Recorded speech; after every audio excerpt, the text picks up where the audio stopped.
Okay, now for detecting the presence of autocorrelation, we will see the Durbin-Watson D test. This is the main test, the most celebrated test used to find the serial autocorrelation between the two successive error terms.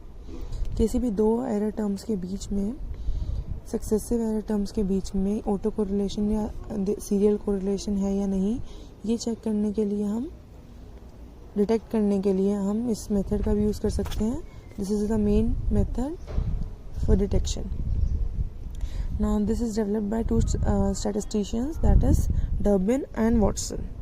Therefore it is known as Durbin-Watson D test.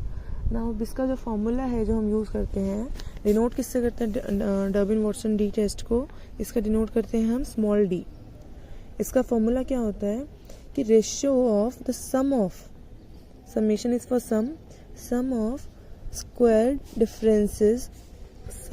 differences in successive residual to the RSS. RSS is residual sum of square. जो देखो denominator में है that is summation u hat square. u hat को आप e भी लिख सकते हो.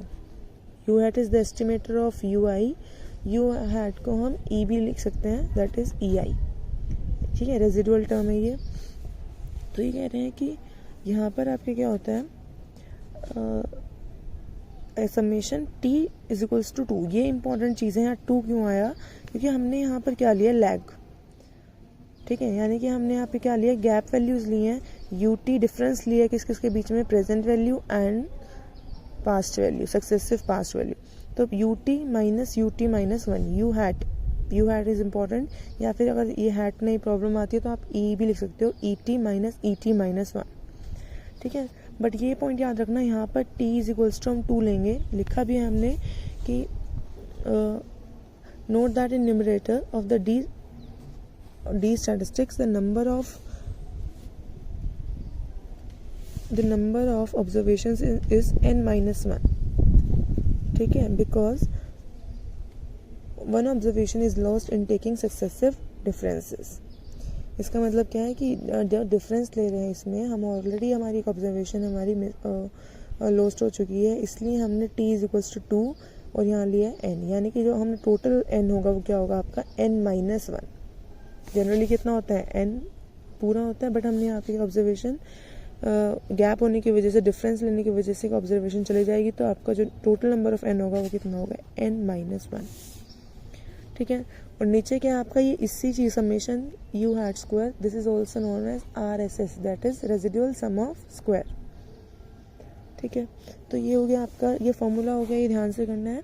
इसको यू हैट को ई भी लिख सकते हो. तो फॉर्मूला कैसे बन सकता है आपका, summation T is equals to 2 till n E या फिर U hat minus E T minus 1. नीचे summation t2 is equals T minus 1 और ई.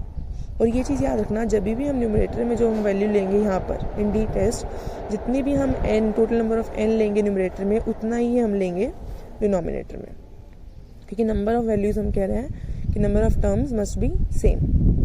तो ये हो गया. अभी कह रहे हैं अब इसका जो ग्रेट एडवांटेज है using this D test is based on the it is based on the estimated residuals. Estimated residuals means EI और UI hat. मतलब कि estimated values को यूज़ करता है, डायरेक्टली पॉपुलेशन पैरामीटर्स को या पैरामीटर्स को यूज़ नहीं करता, पैरामीटर वैल्यू को यूज़ नहीं करता. ये क्या यूज़ करता है, एस्टिमेटेड वैल्यूज को यूज़ करता है. Therefore ये कह रहे हैं this which are routinely computed in regression analysis. Because of this advantage it is now a common practice to report the Durbin-Watson D along with the summary such as R-square, adjusted R-square. तो ये कह रहे हैं कि ये commonly widely used test है because it use estimated values.